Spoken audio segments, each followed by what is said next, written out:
Hello, guys. Welcome. Good morning, good afternoon, good evening. So today's topic is going to be event APIs and server-side campaigns in Marketing Cloud Personalization or Interaction Studio, as we fondly call it. Now, you might have already attended sessions about how Interaction Studio works or how Marketing Cloud Personalization works, and how you can set up campaigns. The most important factor in Marketing Cloud Personalization, I would say, is its ability to read data, understand it, and then provide personalized messages or campaigns. That's kind of the wow factor in MCP.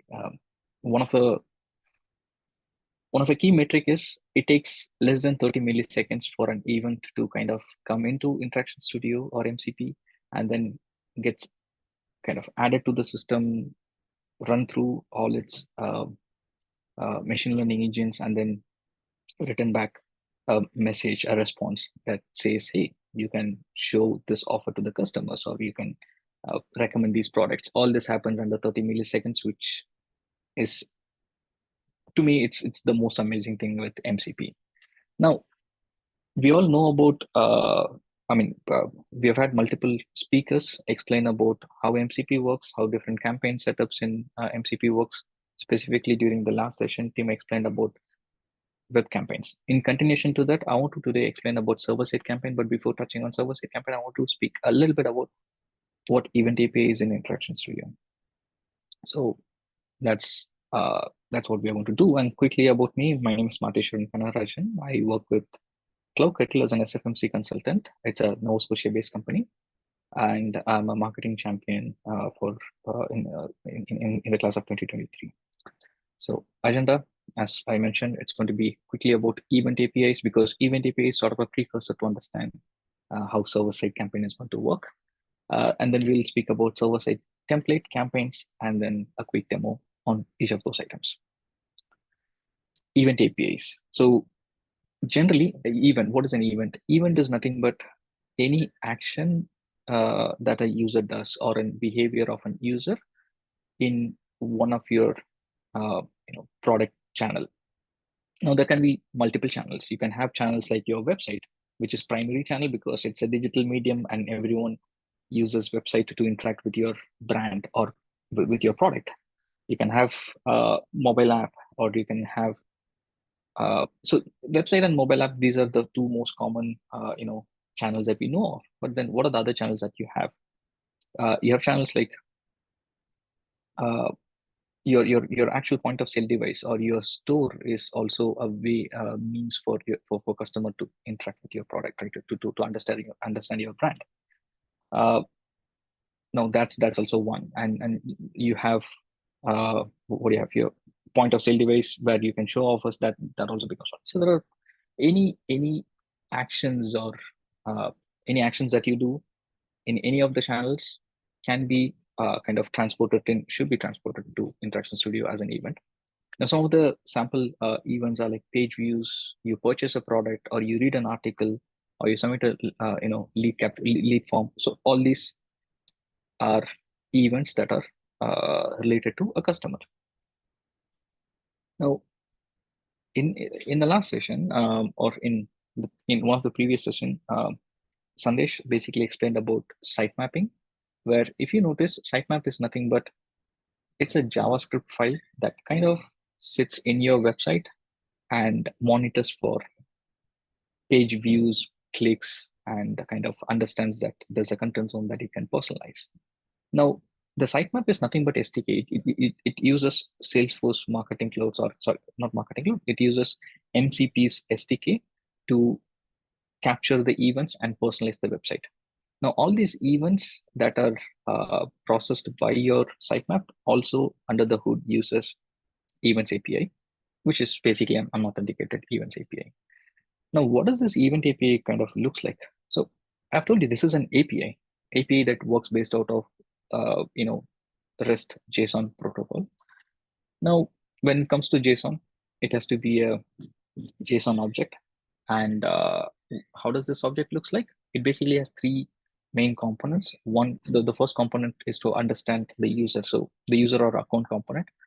It's not necessary that you would always have users. In case of B2B use cases, you would have accounts as well. So depends on your use case, you'd have either user or account.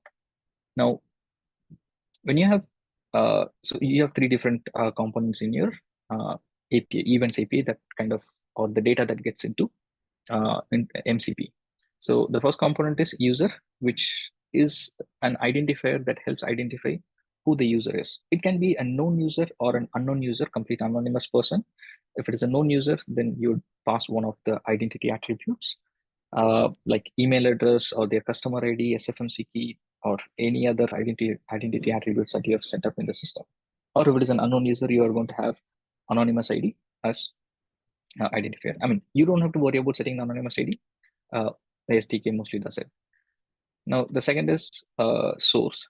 Source. What is the source that this event is coming from? In case of sitemap, or in case of sitemap, the source is web, because you have this in your web, or if you're sending the events from mobile, the channel would be mobile. But if you're using from if you're sending it from a different source, then use the channel as server. And then conversion is basically the third part. Sorry, conversion is basically the third part, which basically says about, okay, I know who the user is, I know which channel they are interacting with, but what are they doing in this event?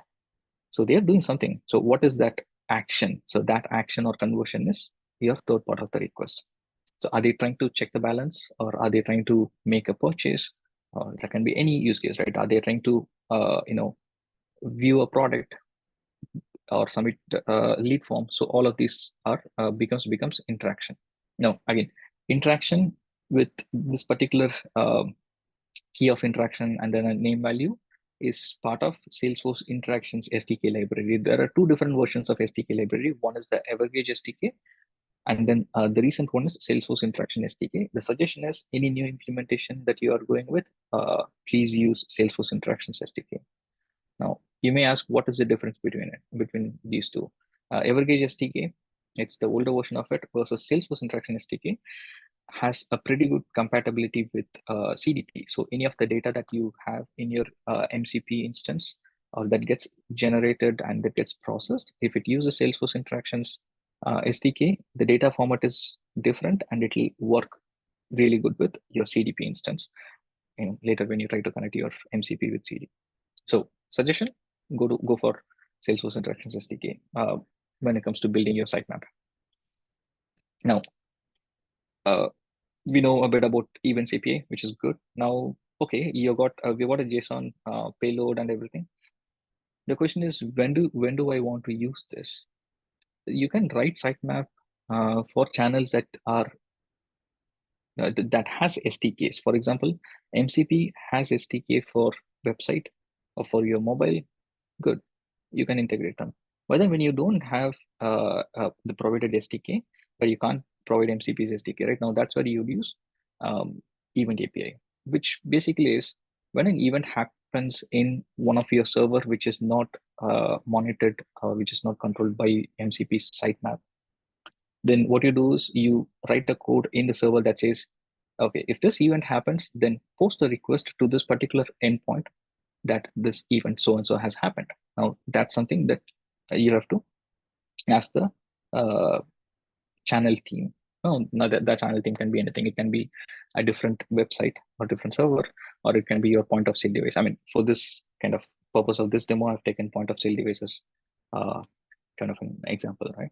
I'll come to the use case example later. Now, the event has to be constructed as in JSON and it should be sent to MCP server. Now, what is the MCP server? We just saw how the JSON request should look like, but then what is the MCP server, and these details will have come to it.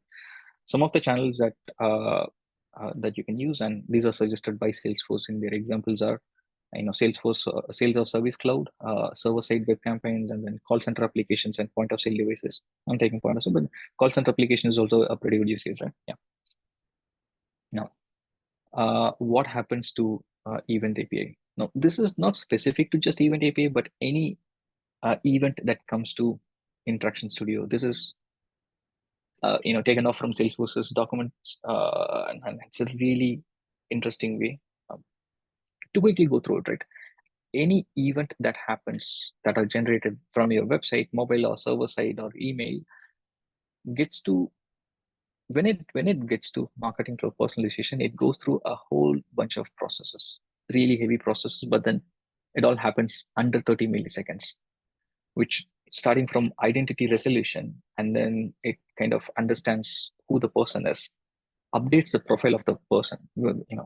It's not just an update call. You'll have to make an update saying that the person has done so and so thing, and then update the related statistics and attribution about the customer, and then put them into the right segment, and then uh, you know and then there's this whole machine learning part that comes in. You can have any number of machine learning algorithms or machine learning models like created and be available in your MCP instance. All this data that goes through after segmented. I mean, segmentation is kind of necessary to understand if they are going to go through a particular machine learning model, and after segmented and everything. No, this whole process, what I'm trying to say is, from understanding the customer to updating their attributes and segmenting and then providing them, running them through a ML model, it all goes under 30 milliseconds. Really good, really impressive one. And then server side channel, like the purpose of this, the side channel or any server side event request kind of uses post.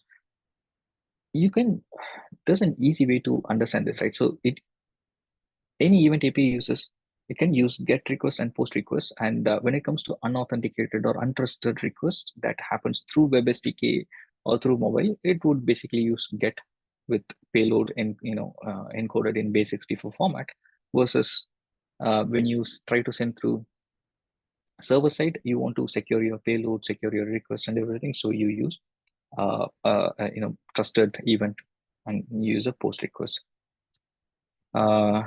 Yeah, events are sent as REST API calls. I'll go to the next one. So now I said events are going to be sent to an endpoint. What is the endpoint going to look like? It's going to look like this. Your account name and instance and evergage.com. Now, for everyone's understanding, I'll kind of quickly switch to MCP instance to show you where to get this account name and instance from. Oh, sorry, in here. Let me refresh this once.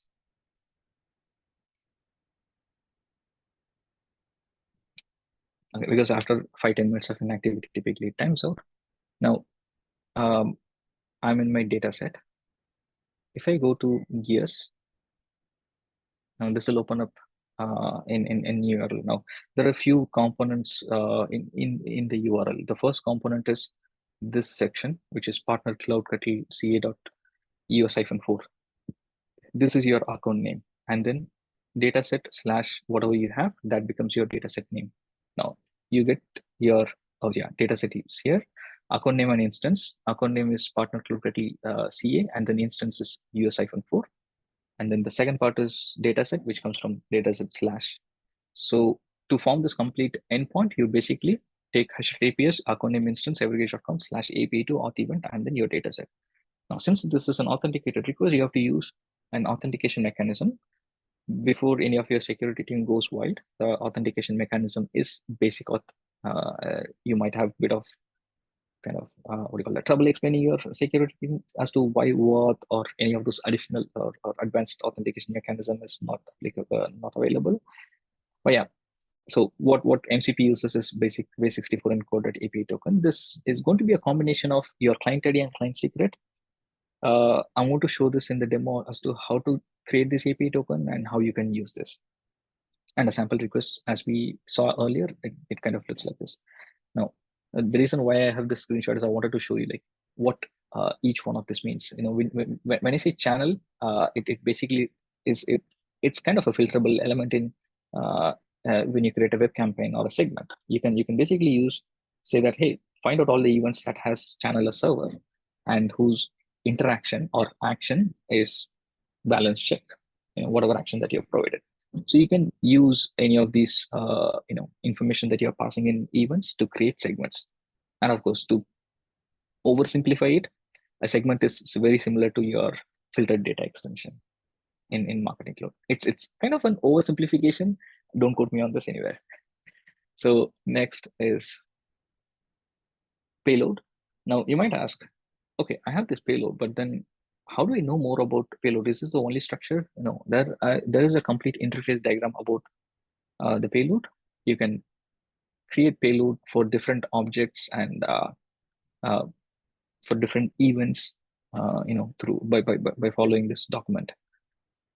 I've taken a simple, payload of, yeah, I've taken a simple payload here.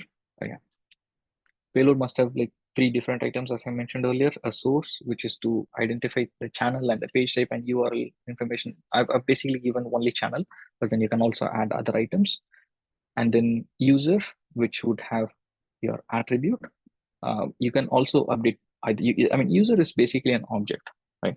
You can either pass user object or account object, whichever one you have, and pass at least one identifiable attribute. So what this helps the system do is it helps the system to identify the customer and update the unified customer profile.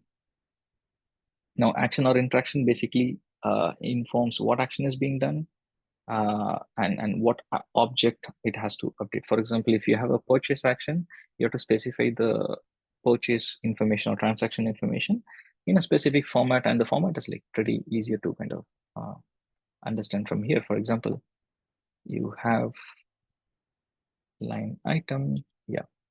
So when you have add to cart, this is how you have to pass the information. The interaction should have name, which is add to cart, and then line item. Now, if you want to know more about what line item has, go ahead and look for line item. So line item should have catalog object type, quantity, price, object ID, currency, and any additional attributes. Matesh, can you Yeah. just zoom in a little bit? Oh, sorry. Yeah. Does this look good? Yeah, it looks good. Okay. Thank you. Fantastic. Yeah. So this interface document diagram, so document is pretty important because this helps you decide your structure of your REST API call. Good. Now I got the payload. Now I'll take a quick, stop here to kind of show you a demo of, whatever I want to do. So I have this MCP instance. Now we just spoke about event API. Let's quickly go ahead and send some events to this MCP instance, right? So what you do is to send these events, you go to your MCP instance, security, API tokens, and then you create a new token. Provide these permissions and set it to MCP demo API keys, and then click on OK. Good. This generates an API key. Nice. Now be careful. You'll have to download this. Make sure that you save this, because once this window closes, you will not be able to retrieve your API secret. So that's very important. Let me open up VS Code.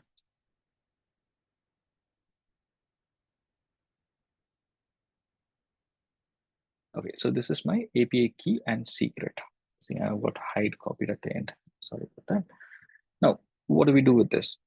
Good. So I've got the API key and secret. Let me go to my event stream and also open up payload. So yeah, so we can basically test this in two different ways. We can either roll it, which is using curl, or mail it using Postman.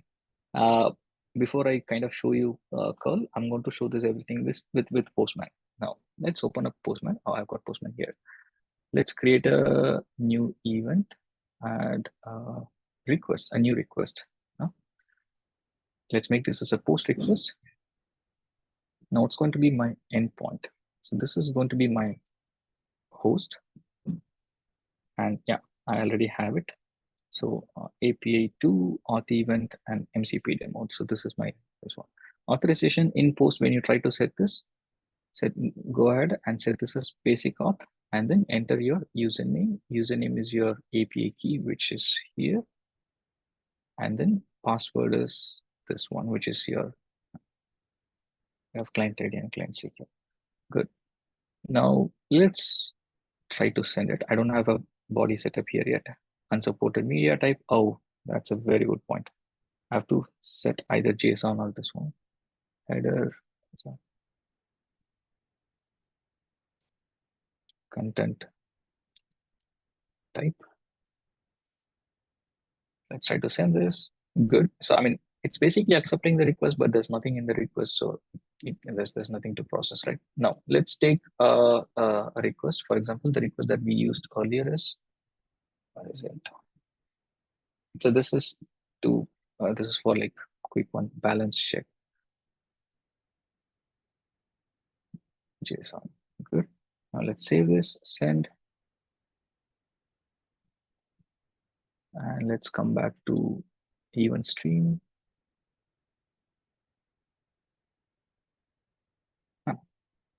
Okay, what did I do wrong?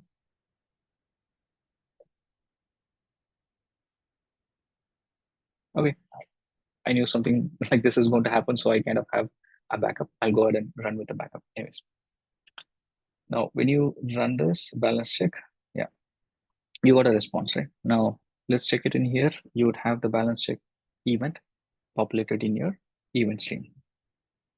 Good. So now you have the event, which is good. Now this is where I want to kind of quickly walk you through what the event looks like. So your event would basically look like this, right? You know, in the response that you receive, you would basically have ID, error code, persisted user ID, which is basically the converted user ID or the user ID that Salesforce or MCP knows. Also the result user ID. Now the thing is, you have this campaign response. What does it mean? This is basically the section that is going to take up the list of campaigns that are available or that are configured in Interaction Studio that are applicable for the customer, and it is going to send it out. Now, that's a good point. Now let's go ahead and see and understand what the campaign is and what are server-side campaigns specifically. Now, server-side campaigns. Now, the campaign response that you're seeing, it doesn't just relate to server-side campaign. It relates to all campaigns, but because you have set your channel as server here, it basically looks up for only server side campaigns. If you have web campaigns that are applicable for the same customer, it will not be picked up because your channel is server. So that way you're excluding any of your web campaigns. Good. Now server side campaigns. Server side campaign basically helps you take decision with the data that you have received from your event, and you can basically take data from your Interaction Studio instance, from Marketing Cloud Personalization, and understand it, and then say like, okay, I've got this data, and this is what I want to, this is how I want to personalize the experience to the customer. For example, if the customer says, hey, I want to check my balance, that's kind of the use case that we're going to go with. They say, I want to check my balance, and then you can basically post back a call saying that, okay, this is your balance, and also since you have so much money in your account, do you want to open an savings account, or do you want to open an investment account? So these kind of messages you can basically post it to the customer as they check for balance. That's kind of an use case that we are going to check. Now, MCP, as I mentioned, it has quite a bit of data. It has really rich data. So whatever request that comes in, you can basically enrich it and then enrich it and then set a personalized campaign or a message and then send it back to your whatever data that you can use to enrich your campaign. You can use any of the attributes that you have from unified customer profile and also segment memberships. You can recommend products and next best action items using the out of the box Einstein products. Now let's go ahead and quickly see. So this I've taken this from Matthew Dabrowski's one of his slides. So he presented on this topic in connections. So this is his way of explaining how the whole MCP instance works. Right, you have a whole bunch of data with profile, behavioral, and catalog information that comes to Interaction Studio, passes through your Einstein engine, and selects whatever the applicable campaign is, and your experience is now personalized. Now the key or the main component here is you're going to get a consistent personalized experience across all your channels because all of these things are maintained by Interaction Studio, and the data kind of stores in Interaction Studio, and this decides what sort of personalization has to be done. So you'd have a consistent experience. So this is the use case that I was talking to you about. Let's take this example of a customer comes in and puts their insert their card into a point of sale device or a machine, and what we want to do is we want to show them a personalized message saying that, hey, this is your balance and you want to do one of these actions. So the way it is going to work is as they insert the card and then authenticate themselves, the machine point of sale device that is it's going to make an auth event call to uh, MCP, and MCP is going to process all the data, and then it is going to send out applicable campaigns. Now, what the system has to do is it has to understand that the response from MCP server is going to be in so and so format, and I have to read the response in a particular format and then show the campaign in a particular section. So that's one of the items that the device would have to do. Okay, that's all. But I'm going to show this now. Now, when you try to build a server-side campaign, first thing that you have to build is a template. And to build a template, you'll have to open up your template section. This is in contrast to your web campaigns. Web campaigns basically would have 4 different sections versus your server-side campaign has only one section. Let's work for developers. That's good. There are 3 important sections. One is the campaign UI section, the one on the left side, and then a code editor section, and then a debugger section. Now, the campaign UI section is something, these are the input fields that a campaign manager or a person who configures the campaign would set it up, versus the code editor is purely for developers. This is where battery charging is complete. Sorry about that. So I was a code editor. Now, what happens in the code editor? This is where we kind of use MCP's libraries to enrich the data, and the debugger is the section where you test your code. But let's go ahead and create a simple basic template and run a hello world, right? Let me go ahead and service a campaign. Oh yeah, before I do that, let me deactivate any of those existing campaigns that I have. Yeah, I have a campaign. Server side. Now, we all know when you go to your web campaigns and then create a new template, you have 4 different sections: handlebar, CSS, client side, and server side. Versus you go to server side campaign. Now, server side and triggered templates are kind of combined or together. This was explained before. Like if you go to triggered campaign global, you would have journey builder trigger, which, if you try to clone, it basically speaks about, okay, you have your data now, let's kind of insert this into a journey with a set of recommendations. But we're not going to worry about this now. Let's create a simple new template, and you have an input field. Let's not worry about this input field now. Let me zoom this in a bit. Okay. Now, what we want to do is we want to return a simple text, simple message, which is hello world. Good. Now, few things that from this point on, I'm going to be kind of demoing few items. Of course, I cannot demo every aspect in MCP. So, but I'll get you started with how you can start developing server-side templates and campaign side. That's the intent. Now, the foremost important thing is the run function here. No, oh yeah, this uses TypeScript. You might know JavaScript. It's all good. You need to learn a bit about TypeScript and how it works.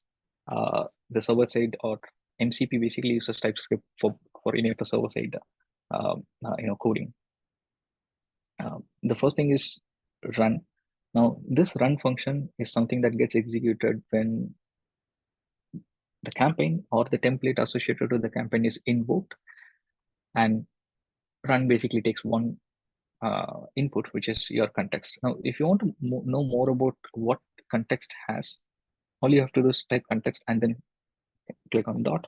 It'll show you all the available properties and functions that are inside context, right? So there are multiple such variables, such methods. I would show it to you. Now, once you return, so When I say return message hello world, what does it mean? So it means that when this campaign gets executed, it is always going to return hello world message. Now, how do we see that? You have this message hello world here. So if it doesn't matter which user I select, it's always going to return hello world. Good. Now, what do we do with this information? Let's quickly try to save and publish this. MCP demo hello world. Okay, save this, publish it. Always try to save and publish, and make sure that your um, template is in live mode. And once you have this published, yeah, I know we have just tested this in here. You see this message hello world in your payload preview. Good. Let's see it in an end-to-end experience, right? Let's set up a campaign to it. Let's set up a new campaign.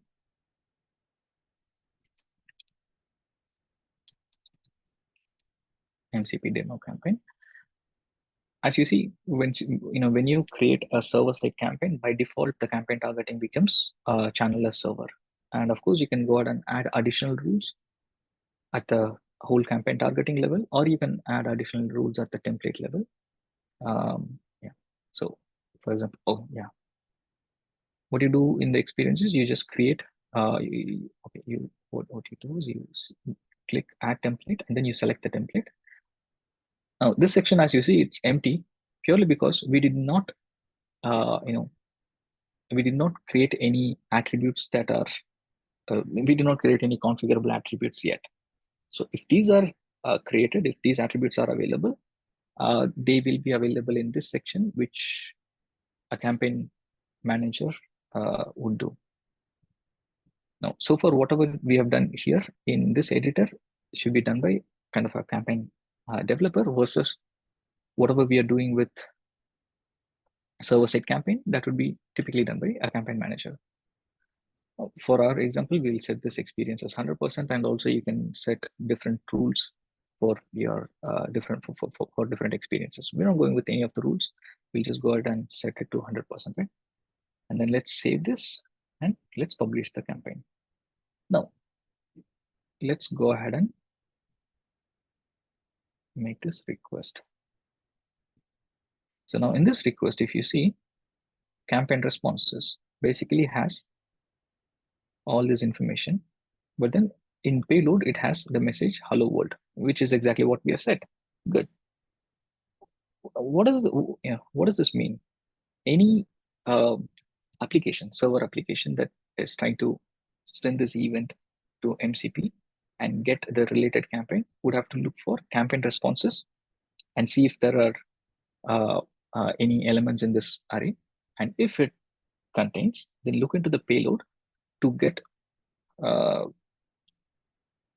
the campaign message and then show it in the applicable section in their screen or device, wherever it is. So for this user, we are basically saying hello world. How do we personalize it a bit more?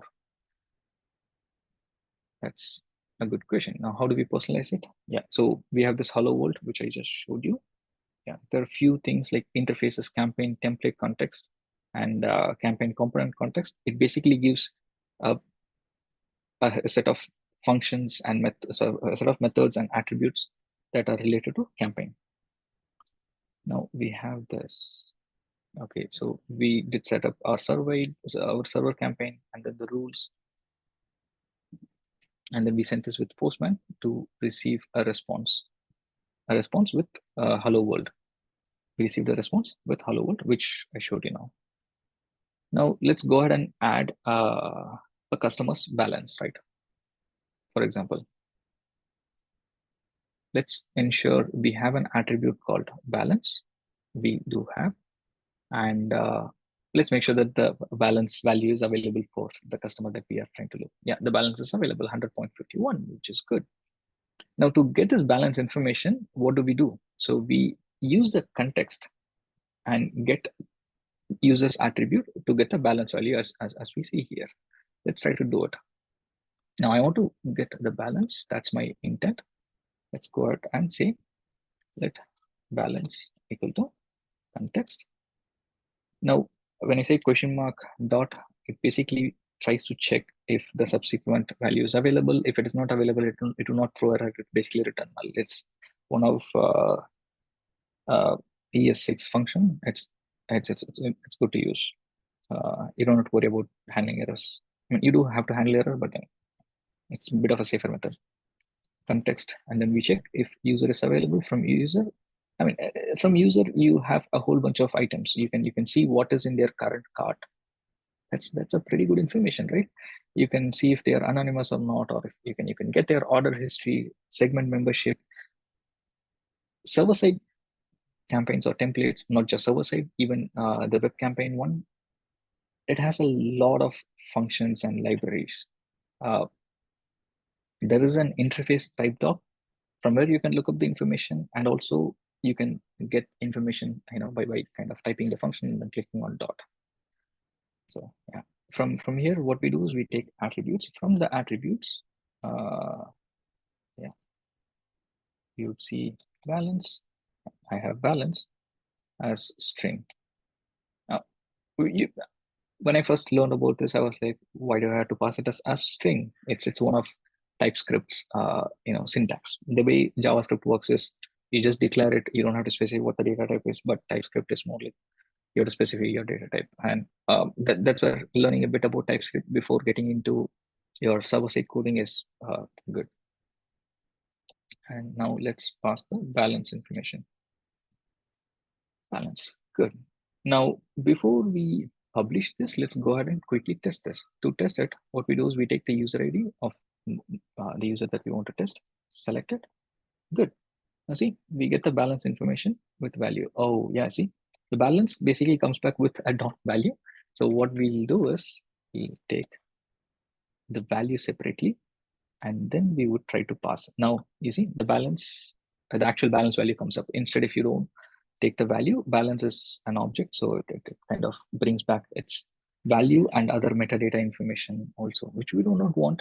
We just want the value information. Good. Now, once we kind of save and publish this, I want to show this save and publish because this is interesting. You just save and publish your template, right? Make your template live. You don't have to modify anything on your web campaign, existing web campaign. See, the balance information is also added. Now, this is, if you have to correlate this, in Marketing Cloud, we have emails and you have journeys. If you make any changes to the email after the journey is activated, it doesn't matter, because the journey would take a snapshot of the email, and any further changes that you make on the original version of the email wouldn't have an impact. But that's not the case with MCP. If you have a template which is already linked up with the campaign, and if you go ahead and make any changes to the base template, it would immediately reflect. So as you see, it kind of, all those changes are immediately reflected. So once you have a template, if it is in live, don't try to edit it in any of the production instance. Okay, so that's the point I'm trying to make. Good. Now we have got the balance. Next thing, what we want to do is let's add a personalized message that says, like, if the balance is more than $100, we'll give a message saying that would you like to invest your money. Versus if it is less than $100, we'll say, like, hey, would you like to open a savings account? Let's try to set it. Now there are a few ways of setting it. Yeah. So we already have message. What we'll do is, instead of hello world, we'll send this. So we'll just check balance greater than 100. If it is greater than 100, open, what is the message?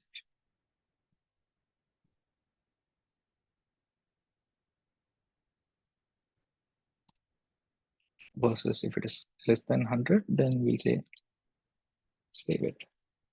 Good. Yeah. Oh, sorry. So passing this is a string, but it has to be int or a decimal. Yeah. Wait a second. Is it int or a decimal? Oh, nice. Let me not specify what it has to be. Okay.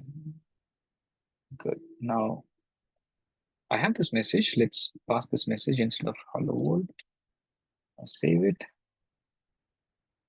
Yeah. So since the balance is greater than 100, dollars. So it says, oh, invested. Good. Now you have this. But then instead of hard coding the message, you would want to, let's say, let the campaign manager be able to enter these messages. Now, how do you do that? That is where we come into this section of attributes. Okay, now we are done with this. Now let's personalize this. Now there are multiple attribute types, which I'm going to explain you. But before I do that, I want to kind of show a quick, demo of it. If we have two input fields like low balance message and high balance message, it would basically make the job of a campaign manager easier, so they can enter these values as uh, uh, they can enter different values for different campaigns, right? So let's set it up. Let's set a simple variable low balance message string. Now, if you note this, whatever I type here, basically it's in camel case. It gets converted and the message kind of and this label gets set up. So if I save and publish this, like pretty simple way, save, publish, live it, and then if I go to my hello world, see I have this low balance message displayed already. Good. If I want to personalize this a bit more, I can use this title decorator, enter message for low balance. Good. Now the same way, let's go ahead and create another one for high balance and message for high balance. Good. And now all we have to do is instead of this, we can go ahead and use high balance message, this dot low balance message. Good. Now let me save and publish this. Now for now, we don't have any message returned because none of it is entered. Low balance message. If you want to enter a default value, you can basically say save and then invest. What they equal to. Save, publish this. Don't worry if the value is kind of not shown here like right away. It's one of the UI thing.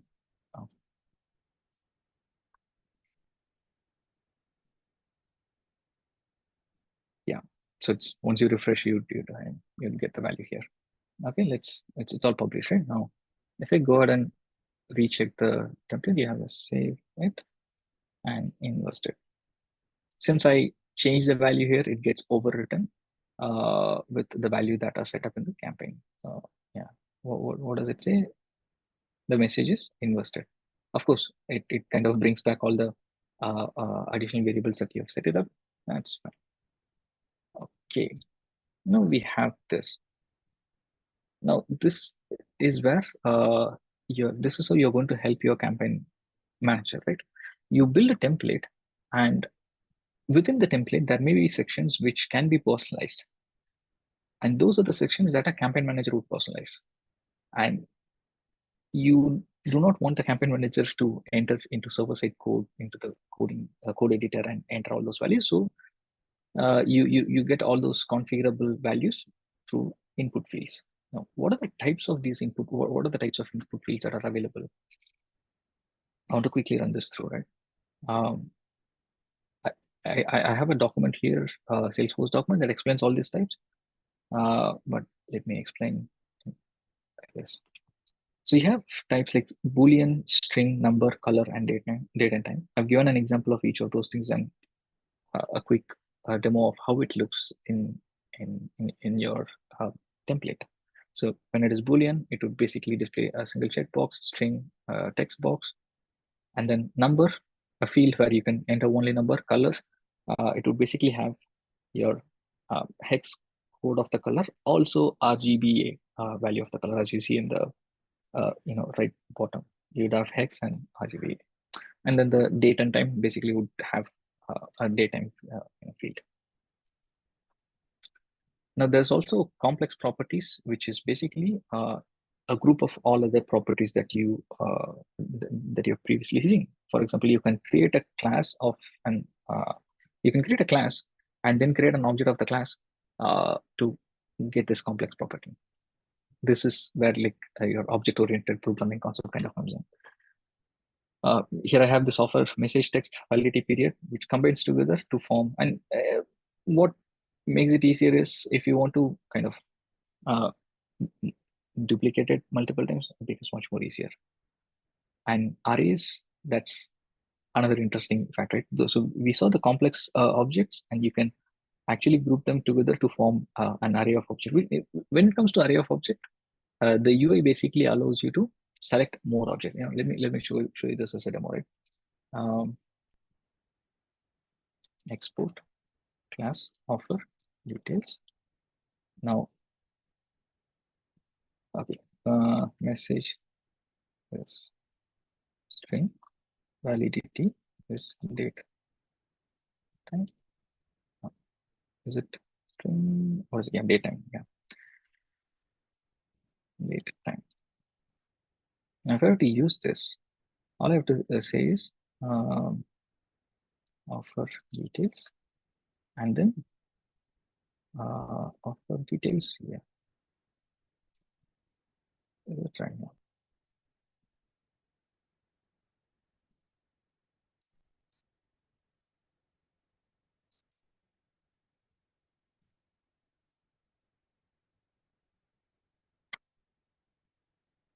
Quickly export class offer.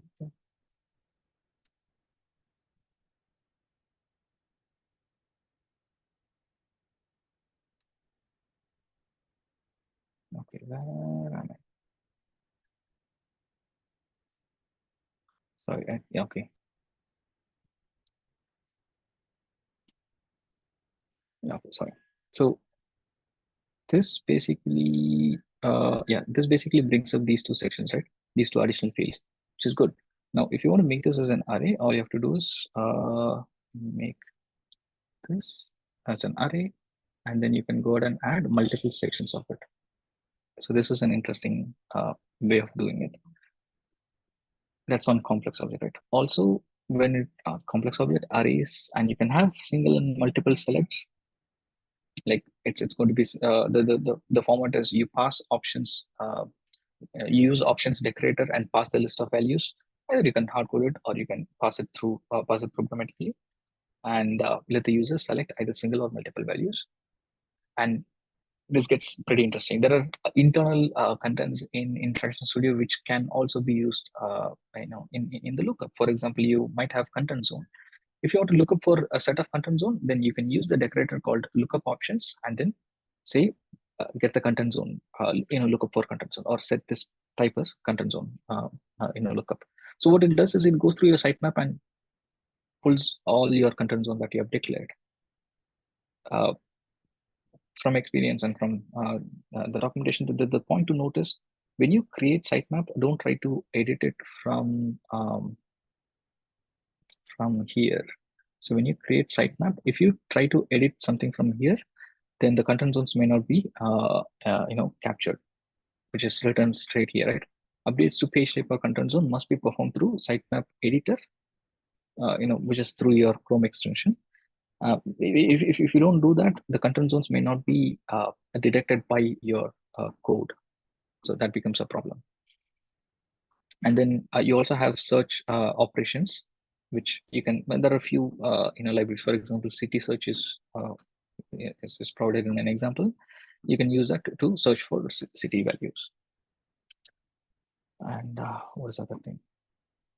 Oh, server-side functions. Now, we spoke about this section, which is the left side. These are the set of input fields or variables or attributes that a campaign manager can configure. But what do I have for as a developer? What are the uh, libraries that I have as a developer? Let's quickly go through it, right? Now, why do you need all these server-side functions? Is basically to enrich your data. For example, the customer makes a request, you understand that this is the customer and enrich the event with additional information like their balance and then the personalized message. That's a simple form. You can, of course, do a lot more as per your use case. Now, what are the methods and libraries that are available to enrich this data? You have a documentation. This is the type doc that I was saying about. These are all the functions that are available. all the functions, methods, and things that you can do with server-side code. For simple That example, seems right? to be a long list, Matesh. Long list. Yeah. It's yeah. Would you be able to share that link in the Yeah. slide deck So so we can all go of and these check? links are in the PPT, and also Okay, I've okay, taken up awesome. some of the uh, you know common used ones. Of course, it's an intimidating list, I would say, but these are some of the things that we kind of use in day-to-day campaign development, right? So typically, to develop your campaign template, you would use this interface called template component.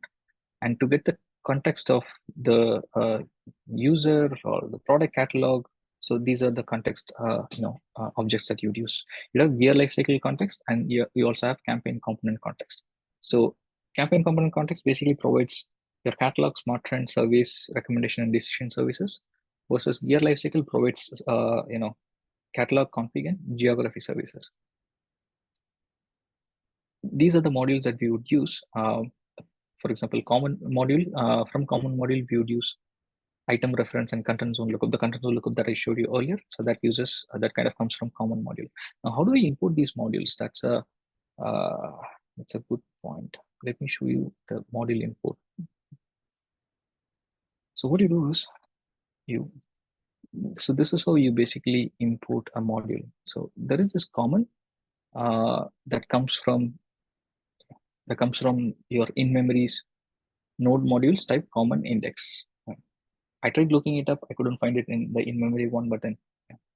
So you have item reference, content lookup, and then you would also be able to find out additional things. For example, you have content lookup. Where is item reference?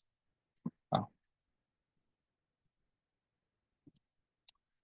okay. Anyways, let me go through this. So I have written few other module information or code to write code to import other modules here.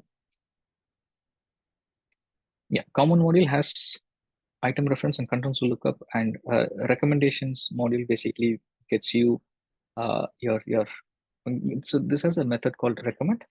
So this is a method that kind of generates recommendations based on your model that you have set up. Or yeah.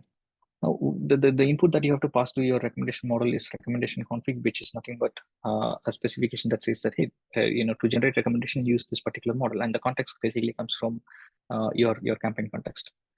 Surveys is one useful and important functionality that's in your instance. So it's basically a gear, to speak about service, right? It's basically a gear that you would have to enable from gears. Sorry, not from gear usage, gears.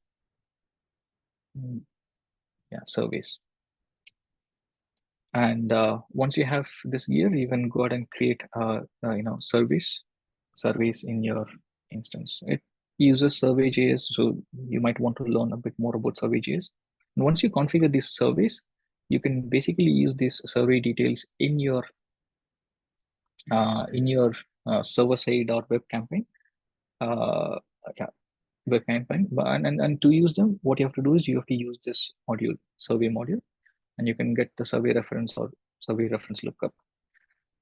And Corvus basically gets you, so this is the module to get contextual bandit related items.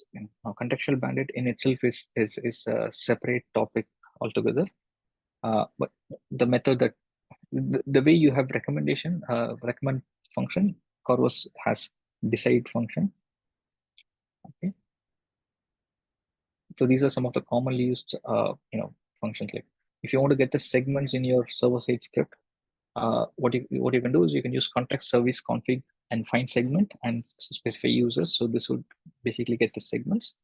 If you want to find the available catalog types, you can use context service config, find enabled item types. This will give you all the enabled catalog types like product, articles, blogs, or any custom type that you have, it will come through. So if you want to get the list of surveys, this is what you use: context service, get survey, and then you provide the survey reference ID. And if you want to search for a city, you can use this function, geography search city, and then get the search string. To get all content zones that are available, you can use content zone lookup. To get the recommendations, use recommend function, provide the context, and then the recommendation config. basically use your recommendations. And this is a quick code to generate a recommendation. What I want to do here is, rather than showing the code there, okay, I don't know what is happening to my cursor. Okay, okay, here I am. Let me do this. No, okay. Now, since my instance is fairly new, I don't have any Einstein recipes set up, but in this instance, I have a couple of Einstein recipes available, right? So let's go ahead and see how this recommendation template kind of works in server side, right?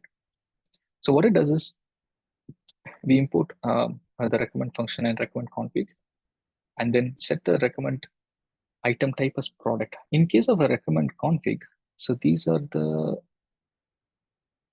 in case of recommend config, you need to specify what is the product that you're going to recommend, what is the recipe that is going to be used for recommendation, and maximum number of items that has to be displayed in recommendation. So those are the items that you specify. And once you have the recommendation config ready, all you do is call the recommend function by passing the context. Now, what would the context have? The context would, so this is like campaign context, and this would have user information, product information, yeah, product and their current behavior. All this information will be available in context. So this is basically like everything that you see here, user, the current item that they have, all of this information will be there in context. And you're saying for this context, or for this user and their behavior, using this particular recipe, generate a recommendation. Now let's see how that comes through. Now without, by default, without generating any recommendation, we don't have anything, we don't have much here. So, oh yeah, first I need to select a recipe. We are going with PDP product recommendation and search with helper, and then let's go for product and then current item. Good. So for this product, we get few recommendations. So for men's knit slip-ons, and you're getting recommendations, 4 different recommendations. Under 0, you're getting soft shell hoodie, and then related items. Now, how does these related item comes through? You can basically configure what are the values that has to be retrieved, like the image URL, price, inventory count. If you want to, if you don't want all of these values, if you want only specific values, you can configure that as well. So product 2, so this is product 3. Yeah, there are 3 different products that are recommended here. Maximum number of recommendation we mentioned is 4, but for this customer only 3 are recommended. Yeah. So this is how they recommend. Where am I? Okay. Sorry. Apparently I closed the slide. 1 minute. It looks like I've closed my slide accidentally. I'll have to open it, and then I'll start sharing the screen. In the meantime, that comes up. So I want to share the link to the form. So whoever is looking for a certification voucher, please fill in that form within the next 2-3 minutes. So after the session, we'll do the raffle. Sorry about that, Natish. You can go ahead. Thanks for that. Yeah, please do fill the form. It's not a chance to win a certification voucher, which is really good. So yeah, recommend function. So I wouldn't say this is a complex template. This is like one of the base example template that Salesforce provides. And this is an example of what are the things. There are a lot of things that you can do. And this is just an example. This is just, we were just scratching the surface so far. You can combine this session with,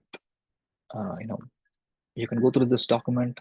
You can understand how different properties, or you can understand about the different properties, and you can also go through the documentation about server-side campaigns. Most of the examples that I have used are from the documents. And based on your use case, you would always find a library that is available in here, and you can kind of create different templates. Okay, what is the other item that I wanted to talk? Now, there's one additional topic I wanted to kind of quickly explain is trends. There is I'd say it's fairly a new concept. I think it was released couple of years back by Interaction Studio by MCP. It's called Trends. Now, quickly, probably I should have swapped the slides. What it looks like is like this. You might have seen this in all those fast fashion websites, where when you browse a product, it would say how many people are viewing a product or how many people have recently purchased the product. One of the example that we use, like we, so this is for one of our client we are kind of demoing it. We can basically say how many players are currently playing a particular game. So that this basically gives a sense of let's say urgency or a sense of validation to the customer. I mean, when you're viewing a product, when you're trying to purchase a product, if you know that there is like 15 other people are also kind of have recently purchased it and there's 100 people currently viewing it, you'd have a sense of uh, validation, and you'd be like, yeah, let me buy this right away. So that is really helpful for conversion, right? uh, you're basically going to convert a customer who was basically a window shopper into a customer who will purchase a product. Now you can do that with trends. For now, it's a web campaign. I mean, it's the standard template that comes from Interaction Studio from MCP is a web campaign, and you can download the template from here. Of course, you can customize this to a server-side campaign as well. Uh, the concept is pretty simple. You basically enable a configuration in your account which says enable trends, and once you enable it, you would have a public API. The public API basically looks like this. HTTP is your account, and then Evergage dataset, your dataset, and then social smart trends product. And then you pass two input parameters, which is first one is ID, which is the product ID that MCP knows. Okay, which is in most cases it is your SKU ID. You can pass one single ID, or you can pass an array of IDs, like comma separated ones, and then specify the look back minutes.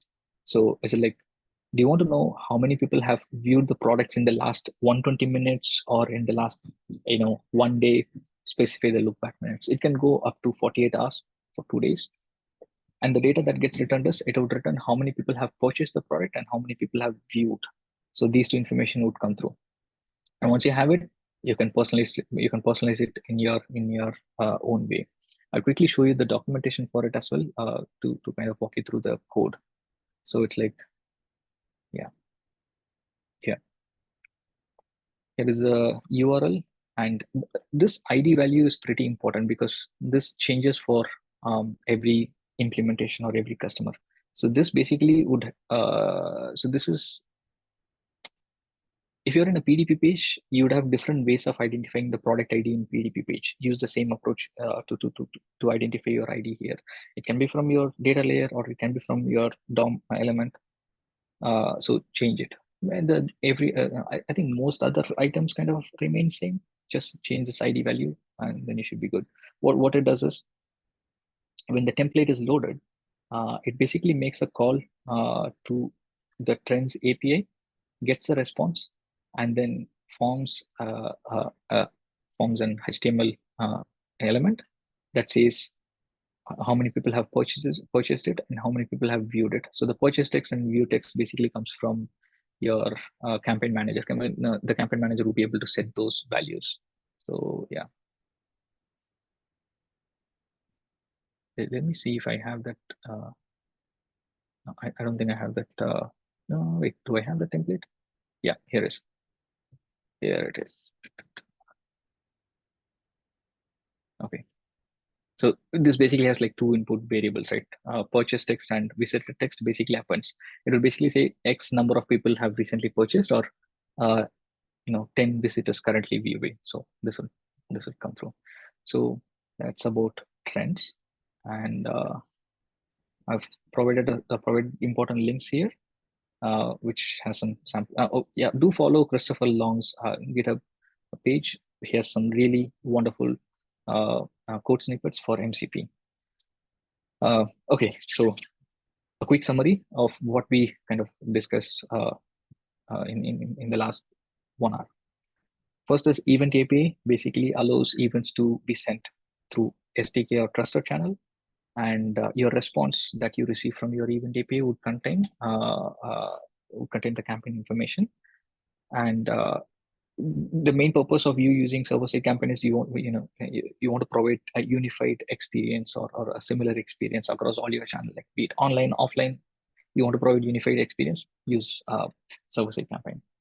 uh, it kind of lets you, server-side campaign lets you set up right response and offer for the customer, and there are a slew of libraries that are available in MCP to kind of get the events, store it, resolve it, enrich the data, and use recommendation. There's a lot of libraries.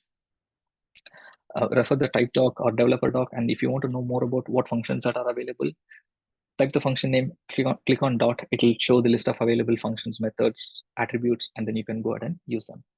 And last, about the IS trends, it basically helps you return the number of products that are viewed, and this viewed or purchased, and this would help influence the customer to make a purchase decision. Fine. So this brings to the end of the session. I'll quickly go through the chat to see if there are any open questions. Or JB, if you have noted down any questions. Yes, Matesh, this is a wonderful, fully loaded and action-packed. So a lot of content. I'm sure everybody will have a lot to learn in this session. Thank you very much, Matesh. But thank you so I much for see that. some of the questions posted in the chat, and Joshua, thanks to you for helping them answer the questions. And Alan, if you still have the question, please let us know. I will change the setting to unmute. So anybody who has any other questions, please unmute and you can ask them directly or post them in the chat.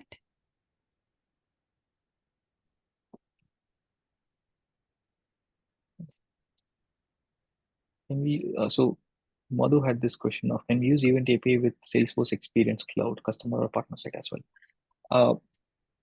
You can use Event API. One item I wanted to probably add is I've kind of seen this a long time back. I'm not sure if it is Experience Cloud or Community Cloud. One of the cloud has a solution kit provided by Salesforce on implementing Web SDK. I'm going to kind of have a quick Google about it and then get back to you.